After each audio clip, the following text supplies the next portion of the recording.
Hey guys, Ashley D. Will here, and today we're talking about narcissism. Narcissism, it's very popular on the internet, and a lot of people are having trouble with this. And so I just wanted to do a video on my take on narcissism, which is always going to be the big picture. And in addition to that, we're going to drill down and see what's driving this behavior. Okay? So let's start out with a definition of narcissism. What is it? We hear the term a lot, but we need a definition so we can kind of put some bones in there. The definition says the hallmarks are grandiosity, a lack of empathy for other people, and a need for admiration. People with this condition are frequently described as arrogant, self-centered, manipulative, and demanding. They may also concentrate on grandiose fantasies, for example, their own success, their own beauty, their brilliance, and they may be convinced that they deserve special treatment. These characteristics typically begin in early adulthood and must be consistently evident in multiple contexts, such as at work and in relationships. So it's an across-the-board condition, and that would indicate that it's coming from the heart, right? So people with this narcissistic personality disorder believe in their hearts that they are superior or special, and often try to associate with other people they believe are unique or gifted in some way. This association enhances their self-esteem, which is typically quite fragile underneath the surface. That's important to remember. Individuals with this disorder seek excessive admiration and attention in order to know that others think highly of them. Individuals with narcissistic personality disorder have a great deal of difficulty tolerating criticism or defeat, and may be left feeling humiliated or empty when they experience an injury or a wounding in the form of a criticism or rejection. Now, some symptoms of NPD, we would list that they exaggerate their own importance. They are preoccupied with fantasies of success, power, beauty, intelligence, or ideal romance. They believe that they are special and can only be understood by other special people or institutions. They require constant attention and admiration from others. They have unreasonable expectations of favorable treatment. They do take advantage of other people to achieve their goals. They disregard the feelings of others and lack empathy, and some have zero empathy. And they are often envious of others or believe other people are envious of them. And they show arrogant behaviors and attitudes. And lastly, 50 to 75% of these people that are diagnosed with narcissistic personality disorder are male. Okay, so that's just a general definition to give you a start for this. So as we know, we all know, we've known some people who are narcissistic. My husband had some narcissistic traits, and so, he was at the lower end of the spectrum, I think. It's kind of maybe like autism, where there's Asperger's and then it gets real extreme. Well, there are people that have some tendencies that they need to, smooth some rough edges off, and then there are other people that are more deeply ingrained in this mentality and belief and lifestyle. And then there are people who have kind of fallen off the deep end and have demonic assistance in their lifestyle and the things that they're doing. So they're all different levels. I think it's important to recognize that the deeper the wound is in the little child that is inside the narcissist, the greater the need is going to be to put on this show, this narcissistic show for power and for control. Okay, so remember that. The deeper the wound, the more extreme the behavior will be. So let's take a look at inside the narcissist. I have a diagram here, or an illustration of, let's say this, we're just going to look at this one narcissist right here.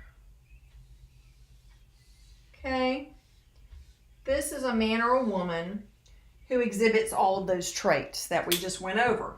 This is the end, is the narcissist, and this is him or her, okay? So this is the narcissist, and this red part here is a huge wound that they have experienced in their childhood, where they were either neglected, or they felt very unimportant, or they were not recognized. And this wounded them very, very deeply. So deeply that many of them will not even go there and recognize it and talk about it. So that's how deep this wound is. And just to let you know, Satan loves to get into wounds in the heart and manipulate. That is his specialty. So keep that in mind as we continue looking at this. So here's a narcissist. His heart is deeply wounded, or her heart is deeply wounded. And so what narcissists do is they need to keep that wound covered up. That is a wound where they were not recognized and didn't feel important. And so they try to keep this wound covered up with people that they lure into their web. And these are victims, really. If they don't know what's going on, they're kind of a victim. But they lure these individuals into their web to serve them. And these people become the narcissist's slave, basically. And their job is to give the narcissist fuel. These are the people that they have taken control over, and the people have allowed them to do this. And they're using these people for their fuel. And it's really a kind of a fake fuel, because it's a fuel that they need to feel important and to feel that they have power. And again, this is to cover up this wound where they felt powerless or unimportant or unrecognized. So they need this fuel from people to cover up this wound and keep it under wraps. Okay? So that's why I'm saying that narcissists refuse to deal with their issues. Just like everybody who has problems, no matter what your problem is, if you take it to the Lord, He will totally heal it. It's not a big deal. Even though it may feel like a big deal to you, it's not a big deal to Him. He would love to heal it. So here's one narcissist, he or she operating in control of these little subjects that he or she has. And this narcissist has no idea that the lies that he is telling these people to keep them underneath his power are the same lies that Satan is telling him to keep him under Satan's power. Because Satan is the grand narcissist. He's the father of lies. And so he has a network of his minions, his little minion narcissists all over the world. And so here is one narcissist with his fuel people underneath him. And here's another one, and here's another one, here's another one. But we're going to focus on this one right now. And we're going to look at this place in his heart, or her heart, that is so wounded and so painful that this narcissist is spending his or her entire life's energy to keep this wound covered up and to tell himself lies and other people lies. So why is this wound so significant? Well, it's because it happened at a particular age which really impacted the child. And so the narcissist, because of this wound, is a very weak person. They seem powerful and in control, but they are very, very weak people underneath. Why? Because they are so easily wounded. They have no strength of their own. They're not filled with the Holy Spirit. They have no resources. They don't even have their own resources, so they have to go outside of themselves to get these resources. They are extremely needy. Narcissists are. Yes, they are. Why? They need to feel important, and they need to feel that they have a sense of power, and they are desperately seeking this 24/7, 365. They are weak, needy, they are fearful, even terrorized on the inside, deep down. They are very fearful. Why? Because they don't want that wound uncovered. They don't want to feel unimportant or unrecognized ever. See, because that would uncover the wound. They are also fragile. Yes, they are very fragile in spite of the show that they put on. They are fragile. Why? Because they're fuel dependent. If there's no one around to give them fuel, they just kind of dry up like the Wicked Witch of the West on the Wizard of Oz. Let's look at narcissism down here too. Narcissism is a big production. It's a big one man or one woman production. And it's a one man or one woman show full of what? Lies, deception, manipulation, and sometimes even cruelty and malice. Yes. It's also a big production, a big show to cover up a wound. That's all it is. It's a big show to cover up a wound and a big show to avoid dealing with something that could be painful or uncomfortable that you have to go through to find the healing. See, a narcissist is a coward. They are cowardly. They're very fearful. And a narcissist has a life that is exhausting.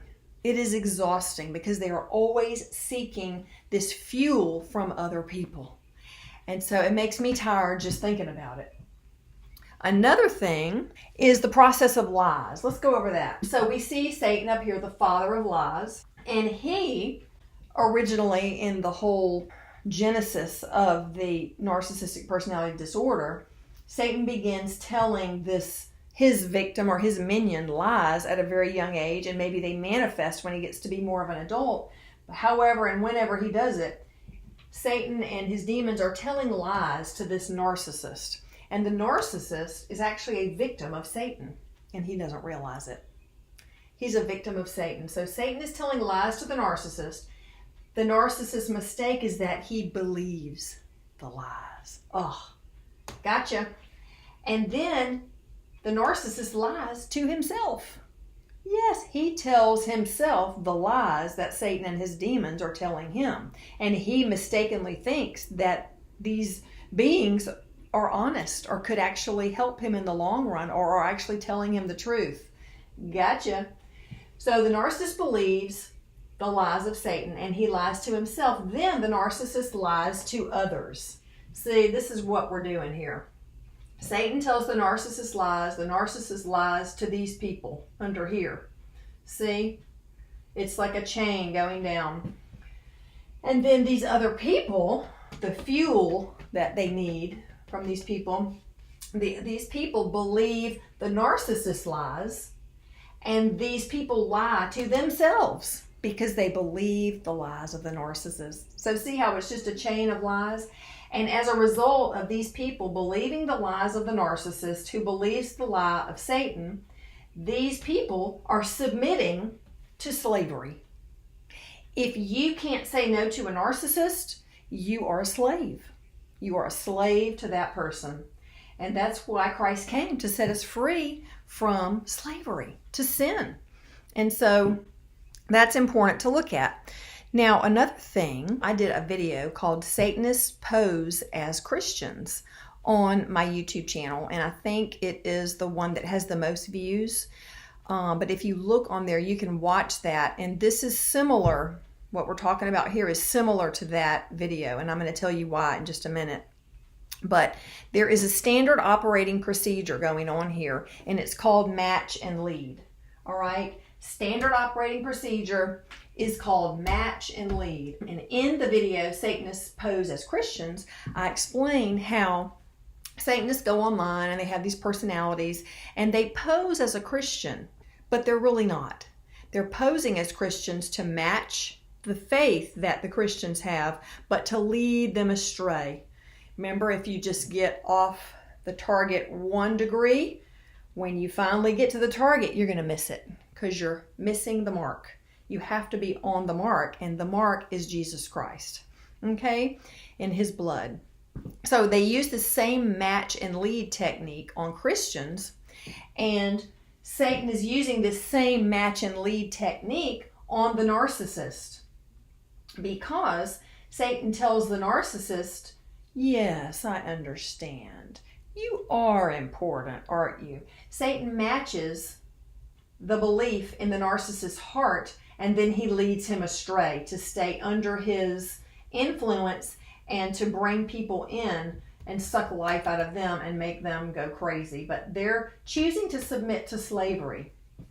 So there's a similarity there. Okay, so let's talk about some scriptures here. Isaiah 14:14 says, I will ascend to the heights of the heavens and I will be like God. This is what the narcissist is doing, really. He is inflating himself with pride, but deep in his heart it is because of a wound. And they are wounded little children that are expending all their energy trying to cover this wound up, pretend that it's not there, lie to themselves, lie to other people. It is a huge production of lies. So it's ascending to the heights. They think they are, but really they make fools out of themselves because everybody can see it except them. Galatians 6:7 says, as a man sows, that shall he reap. So narcissists reap what they sow. Also, their victims reap what they sow.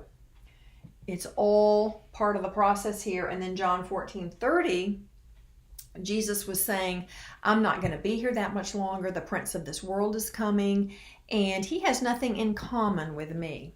And the reason I'm bringing up this scripture is because whatever you have in common with Satan, he can pull that out of you and connect with you in that area. Whatever you have in common with a narcissist, then he's going to have influence or power or control over you in that area because you have that in common with him.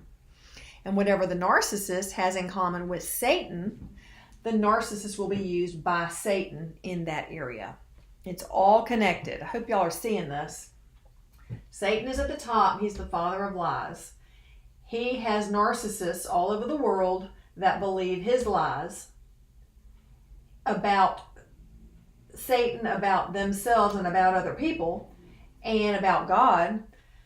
And so the narcissist tells lies to people to charm them, to seduce them, to make them think that everything is great, to match and lead them to the narcissist. They match the belief of the victim or the subject, whatever you want to call it. They match the belief and all the favorite things of this person so that they get this person to fall in love with them. And then once their hearts are kind of intertwined, the narcissist doesn't really have a heart, but he makes like he does. And once this person's heart is kind of entwined and he's emotionally attached to this person and entangled with him, then the narcissist turns and is very ugly, just very ugly to the subject, and it causes trauma. And so their goal is to keep the victim in trauma, to keep them confused, keep them beat down, to keep them second guessing themselves, to keep them not knowing what's going on. And so this disorientation they use to their advantage.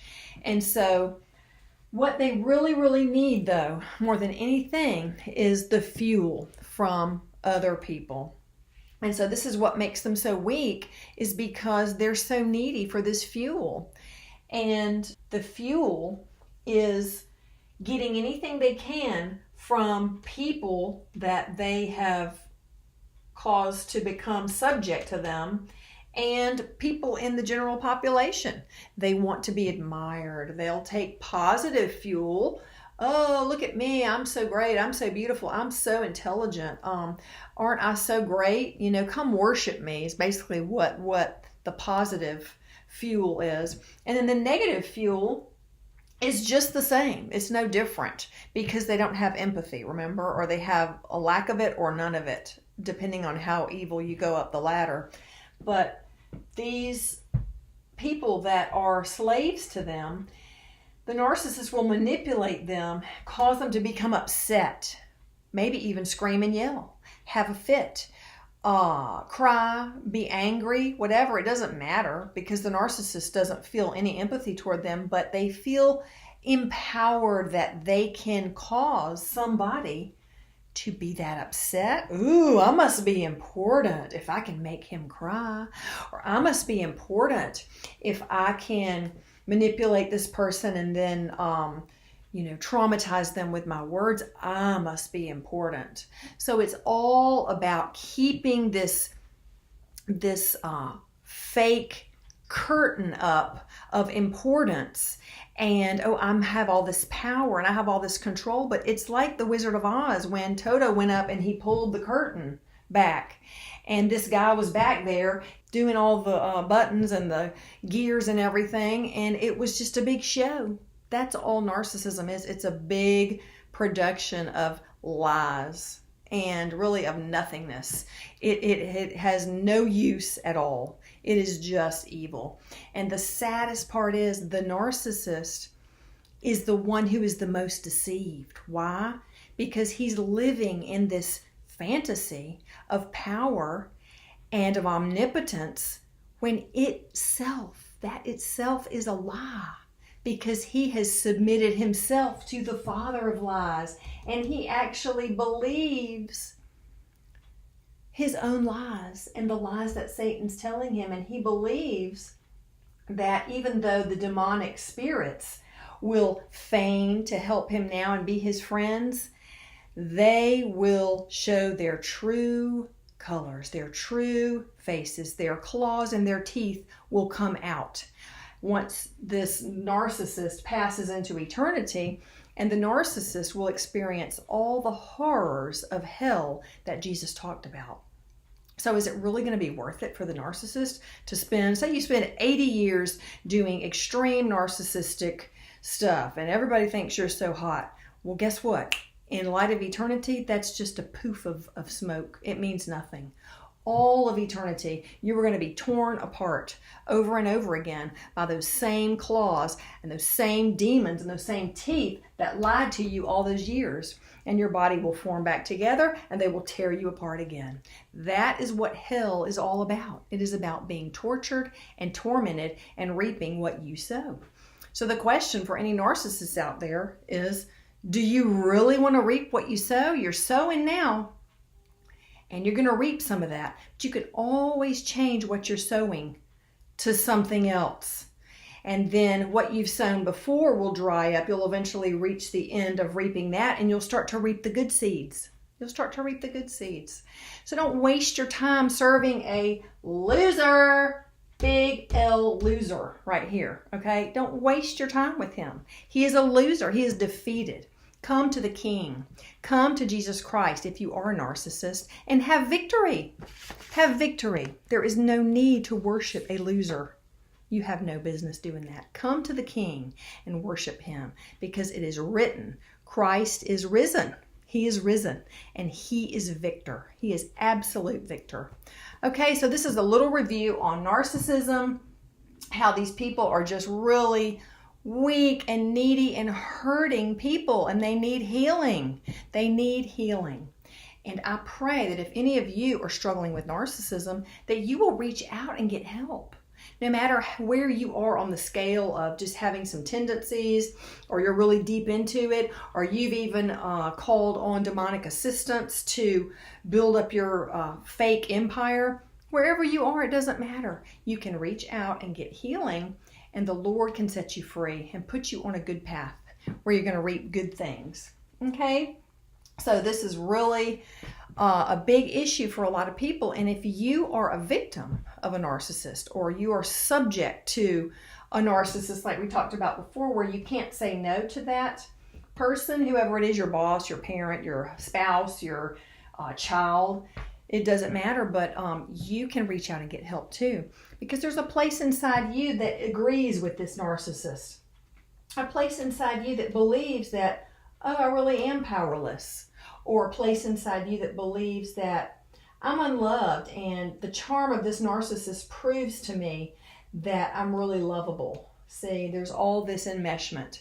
But you can get help with that, and you can get untangled, and you can get set free, and then you can start helping other people. All right? So I hope you'll have a little bit deeper understanding of narcissism, how it works, and how it's just a sad, wounded little child on the inside. And even though narcissists do a lot of evil, and they can be kind of scary people, a lot of people see them as scary, you can just look behind the curtain and see this wounded little child there. And you can have compassion on them, even though they don't have compassion on you.